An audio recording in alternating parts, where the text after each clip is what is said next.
Porbandar paradise સિનેમાનો વિવાદ collector કચેરીએ પહોંચ્યો. બીયુ નહીં મળે અને પૂરતા દસ્તાવેજો રજૂ નહીં થાય તો સિનેમાનું લાયસન્સ નહીં મળે. પેરાડાઇઝ સિનેમાને લાયસન્સ પ્રક્રિયા હાલ અટકાવેલી છે.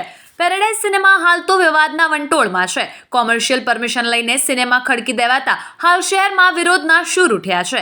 નકશા પ્રમાણે બાંધકામ નહીં હોવાથી સામાજિક કાર્યકરો અને આરટીઆઈ એક્ટિવિટી પણ લડી લેવાના મૂડમાં છે.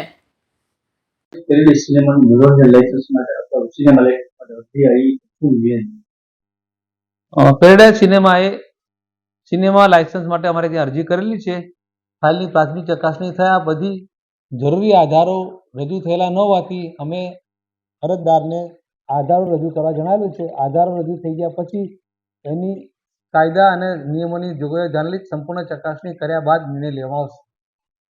બીયુ મહાનગરપાલિકાએ રદ કરી દીધું છે, તેને લઈને કોઈ નિર્ણય આપના તરફથી અટકાયેલો હોય? ને બીયુ પરમિશન છે કોર્પોરેશનમાં કમિશનરની સત્તાનો વિષય છે.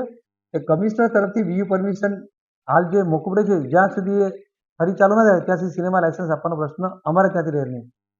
સામાન્ય રીતે સિનેમા લાયસન્સ માટે કઈ પ્રકારની સિનેમા લાયસન્સ માટેના નિયમો છે. એક 1984 ના બીજા 2014 ના નિયમો છે. એ નિયમોની આધારે સ્થળ ચકાસણી, જરૂરી આધારો અને સર્ટિફિકેટ જે જોઈએ બધા એ રજૂ થાય ત્યાર પછી જ એનો નિર્ણય થાય.